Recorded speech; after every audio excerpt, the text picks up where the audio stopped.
Hi welcome to S V Y Karnataka updates ಚಾನಲ್ಗೆ ಸ್ವಾಗತ ಸುಸ್ವಾಗತ. ಈ ವಿಡಿಯೋದಲ್ಲಿ KCET 2024 ಅಪ್ಡೇಟ್ ಇಂಪಾರ್ಟೆಂಟ್ ಮಾಹಿತಿ. KCET ವಿದ್ಯಾರ್ಥಿಗಳ ತಪ್ಪದ ಕೊನೆಯವರೆಗೂ ನೋಡಿ ಪ್ಲೀಸ್ ಸ್ಟೂಡೆಂಟ್ಸ್.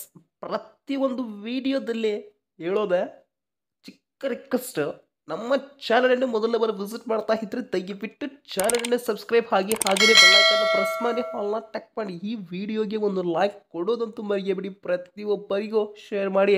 ನೀವು ಒಬ್ಬರಿಗೆ ಸಹಾಯ ಮಾಡಿದರೆ ಇನ್ನೊಬ್ಬರು ನಿಮಗೆ ಯಾವುದೋ ಒಂದು ರೂಪದಲ್ಲಿ ಸಹಾಯ ಮಾಡುತ್ತಾರೆ. ಓಕೆ, ಆಯ್ತು. ಇನ್ನು ಟಾಪಿಕ್ ಬಗ್ಗೆ ಮಾತಾಡೋದು ಆದರೆ KCET 2024 15 August 2024 today important update.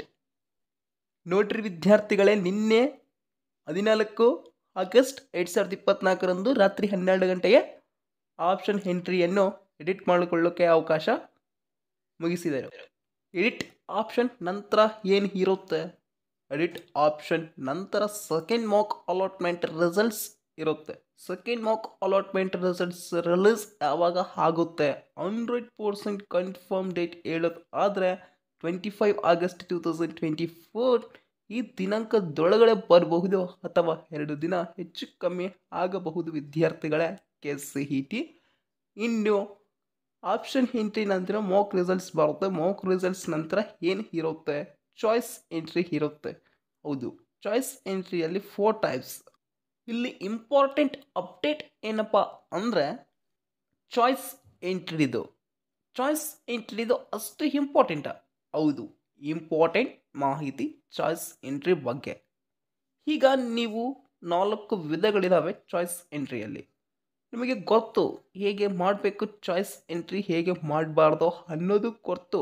But 1 second ಇಂಥದ್ದು ಮಾಡಿ ಚಾಯ್ಸ್ ಎಂಟ್ರಿ ಇಲ್ಲ ಅಂದರೆ ಪ್ರಾಬ್ಲಮ್ ಆಗುತ್ತೆ. ಪ್ರಾಬ್ಲಮ್ ಒಳಗಾಗುತ್ತೀರಾ.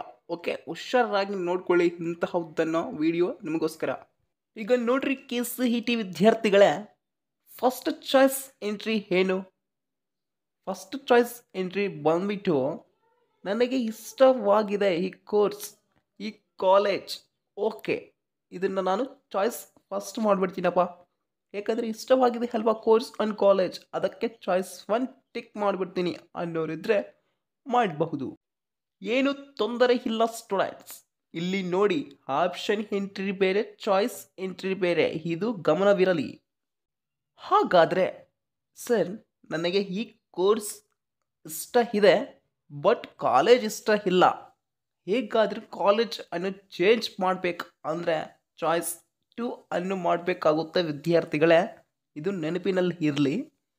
ಇನ್ನು ಚಾಯ್ಸ್ 3 ಏನು ಮಾಡ್ತೀರಾ ಅಂದರೆ, ನೀವು ನನಗೆ ಇಷ್ಟ ಆಗಿದೆ ಕಾಲೇಜ್ ಆ್ಯಂಡ್ ಕೋರ್ಸ್, ನಾನು ಸೆಕೆಂಡ್ ರೌಂಡ್ಗೆ ಹೋಗ್ತೀನಪ್ಪ, ಹೋಲ್ಡ್ ಅಲ್ಲಿ ಇಡೋದು ಬೇಡ, ಈ ಚಾಯ್ಸ್ ಎಂಟ್ರಿಯನ್ನು ಡೈರೆಕ್ಟ್ ಸೆಕೆಂಡ್ ರೌಂಡ್ ಹೋಗಿ ಕಾಲೇಜು ಬೆಸ್ಟ್ ಸಿಗುತ್ತೆ, ಇನ್ನು ಕೋರ್ಸ್ ಬೆಸ್ಟ್ ಸಿಗುತ್ತೆ ಅಪ್ಪ, ನನಗೆ ಬೆಟರ್ ಆಗಿರುತ್ತೆ, ಇನ್ನೂ ಒಳ್ಳೆಯದಲ್ಲಪ್ಪ ನನಗೆ ಅನ್ನುವ ಒಂದು ಆಲೋಚನೆ ಇದ್ದರೆ ವಿದ್ಯಾರ್ಥಿಗಳೇ ಈ ಚಾಯ್ಸ್ 3 ಅನ್ನು ಮಾಡಬಹುದು ವಿದ್ಯಾರ್ಥಿಗಳೇ.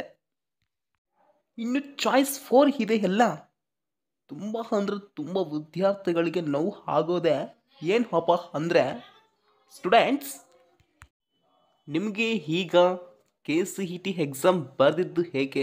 ಇಂಜಿನಿಯರಿಂಗ್ ಅಥವಾ ಆರ್ಕಿಟೆಕ್ಚರ್ ಅಥವಾ B.Pharm ಅಥವಾ Pharma-D ಅಥವಾ BSc ನರ್ಸಿಂಗ್ ಕೋರ್ಸ್ಗೆ ಜಾಯಿನ್ ಆಗೋಕೆ ಅಲ್ವಾ? ಇಲ್ಲಪ್ಪ ಅಂತ ಸಡನ್ಲಿ ನಿಮಗೆ ಅನಿಸಿದ್ರೆ, ನನಗೆ ಆಗಲ್ಲಪ್ಪ, ಯಾವ ಕೋರ್ಸಸ್ ಆಗಲ್ಲ, ಡೈರೆಕ್ಟ್ ಡಿಗ್ರಿಗೆ ಹೋಗ್ತೀನಿ, ಬೇರೆ ಕೋರ್ಸನ್ನು ತಗೊತೀನಿ ಅಂತ ನಿಮಗೆ ಅನಿಸಿದರೆ, ಅಂತಹ ಪರಿಸ್ಥಿತಿ ನಿಮಗೆ ಬಂದರೆ ಈ ಚಾಯ್ಸ್ 4 ಅನ್ನು ಮಾಡಬಹುದು. ಯಾಕಂದರೆ ಎಕ್ಸಿಟ್ ಆಗ್ತೀರಾ ನೀವು. ಒಂದು ಸಾರಿ ನೆನಪಿನಲ್ಲಿಟ್ಟುಕೊಳ್ಳಿ KCET ವಿದ್ಯಾರ್ಥಿಗಳೇ, ಚಾಯ್ಸ್ 4 ಅನ್ನು ಮಾಡುವ ವಿದ್ಯಾರ್ಥಿಗಳು ತುಂಬ ಆಲೋಚನೆ ಮಾಡಬೇಕು. ಏಕೆಂದರೆ ಎಕ್ಸಿಟ್ ಆದ ನಂತರ ಮತ್ತೆ KCET ಅಂದರೆ ಯಾವುದೇ ಕೋರ್ಸನ್ನು ಜಾಯಿನ್ ಆಗ್ತೀನಿ ಅಂದರೆ ಇನ್ನೂ ಚಾನ್ಸೇ ಇರಲ್ಲ. ಆಲೋಚನೆ ಮಾಡಿ. ಓಕೆ ಸ್ಟೂಡೆಂಟ್ಸ್, ಇದು ಚಾಯ್ಸ್ ಎಂಟ್ರಿ ಬಗ್ಗೆ ಇಂಪಾರ್ಟೆಂಟ್ ಮಾಹಿತಿ ಆಯಿತು.